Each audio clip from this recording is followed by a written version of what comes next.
Well, it's interesting because when you speak about hiring, most of the people that you work with, they really seem to be passionate working with you and they seem to enjoy working with you, right? So it's like, how are you able to create such a community of individuals who enjoy working together and especially enjoy working with you?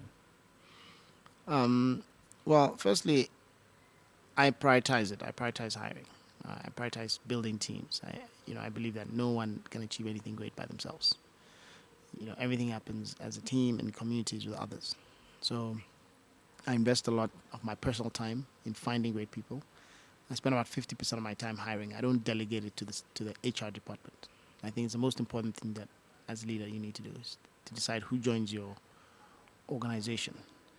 So I try to find people who have the same values as we do, people who are as passionate about the change we're trying to bring in the world, people who have the skills we're looking for. And then I've learned over the years to use different ways of finding talent. For example, interviews are terrible ways to hire people.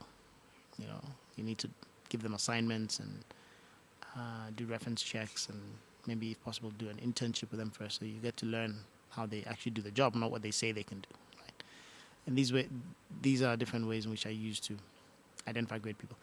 The other reason not to use interviews is that often people join you not knowing what the job is really about, and then they have also made the wrong choice because it's a match. It has to be fit for both you and the individual. So it's as important for someone that you're potentially bringing to your organization to understand all the good things about your organization, but also the things that they might not like about it, so that they can decide for themselves before they come. Otherwise, they'll come and they'll be miserable. So I try to expose people a lot more to what we do by giving them a real world taste of it. And they work with us for a couple of days. They'll do an assignment for a week, and then they can decide if they want to join or not. So by the time they join us, they've experienced it much more in a much more tangible way than they might get in an interview. And so that allows them to make the right choice, and allows us to make a better choice. And that's how we attract them incredible people to join our organization. So one of the advice that I always share with entrepreneurs and business leaders is do not make your decisions about who to hire based on interviews. You'll be constantly disappointed.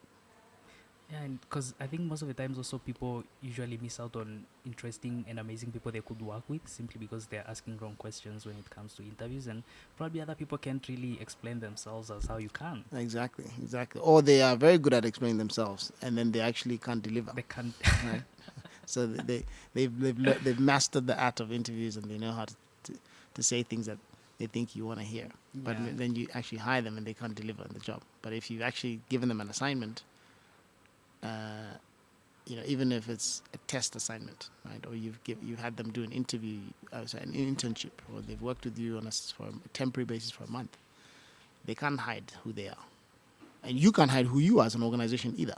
So they see everything, and you see everything, and so then it's a much better fit.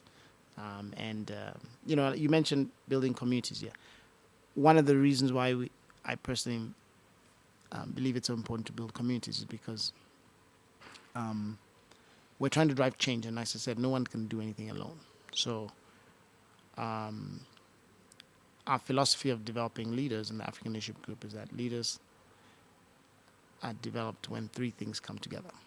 You can't actually teach someone to be a leader, but people can learn how to lead by themselves.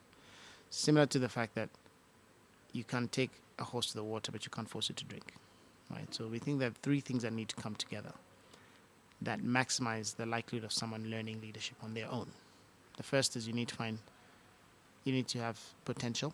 So that means you have traits like passion and courage and imagination and resilience, things that make great leaders, or values. The second thing is you need to practice leadership. You learn leadership by leading. You become an entrepreneur by being an entrepreneur, not in the classroom. So we take people out of the classroom, we put them in immersive situations where they actually have to build organizations in small ways, whether it's in a community or a project they do with an organization. They learn how to do things in a very practical way, right? And we encourage students to found ventures and really say, get your hands dirty. That's how you learn leadership. And then the third thing that needs to come together is you need networks and relationships. You need community. Because no matter how good your skills are, if you don't have access to the right advisors, the right mentors, the right partners, someone who can introduce you to your first customer, who can invest in you, you're not going anywhere, right? So we actively cultivate networks and relationships, and we bring people into our organization all the time. We open ourselves up so that the people that we're developing can have the relationships that they need to achieve success, and to achieve impact. And that's kind of the worldview that we have, and so that's why we prioritize building communities.